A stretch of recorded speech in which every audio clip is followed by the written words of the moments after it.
Yeah. What's making this a pretty dangerous one is it's kind of slow moving, right? It's just like. So it did speed up because yesterday, okay. 24 hours ago, it was almost stationary. It's moving like 2 miles an hour. Super slow. Made landfall is rolling about 8 miles an hour. Better news. It's way better, and it'll continue to accelerate. It has cleared the north shore of Jamaica now, so the weather will begin to improve overnight. This was earlier today as it was making landfall on that southwestern coast. Just an absolute beast of the storm. Not the lowest pressure we've ever had with a hurricane, but it was low. The pressure's come up quite a bit, as a matter of fact. So here's the most recent imagery, and you can, there goes the eye. It kind of lost itself over the island, but it's sort of becoming defined again here, a little bit broader as it goes through what we call an eye wall replacement cycle. It's a little bit east of what the initial track looked like it would be, still headed for this part of Cuba.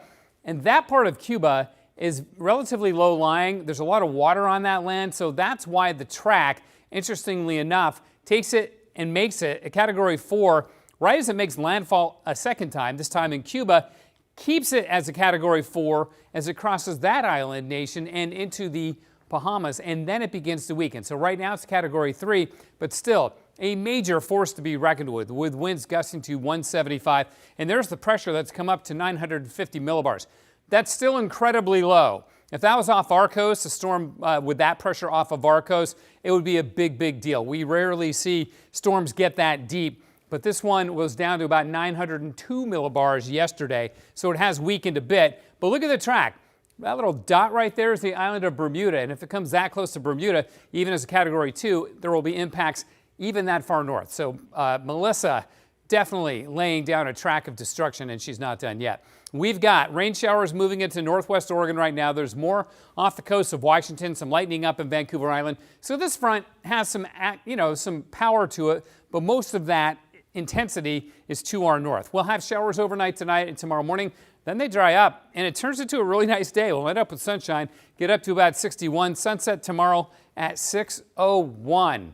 Our last post 6 p.m. Sunset of the year. And you'll really notice it next week as we go back to standard time on Sunday morning. Here's the rainfall situation hour by hour. We don't see any rain till about midnight. Then it ramps up, really ramps up between 1 a.m. and 2 a.m. and then it flattens out again. So this will be fairly quick hitting for us. But to the north, more of an impact. High surf advisory and a wind advisory into tomorrow, well, into tonight rather, and then the high surf advisory into tomorrow for the big swells being generated by the stormy weather out over the Pacific Ocean. That storm not really a problem for us. You can see what happens here. Here comes the rain. This is 10:30 tonight. We're still really not seeing much in the Portland area, just about on our doorstep. Moves on through quickly though, as I mentioned, and then it clears out. In fact, on Thursday, we pick up a little bit of offshore flow. May have some scattered high clouds, but the clouds will really begin to thicken on Friday. There's the rain offshore that'll be threatening the trick-or-treaters on Friday night. I still think at this point it'll stay dry for the trick-or-treating hours on Friday night, but it's a close call, so we'll be watching that carefully. Rainfall with tonight's system, again, about 1/1800ths of an inch, maybe 1/3 of an inch in some spots in the valley. Today's high is 57 degrees and 70 down in Roseburg. Nice to see that on the map, 50s and 60s in eastern Oregon. Look at the clouds over us. They're lowering right now, 56 degrees. Freezing levels rebounded, though, quickly. It's up over 10,000 feet. So we'll get rain tonight and then clearing tomorrow with a high of 61.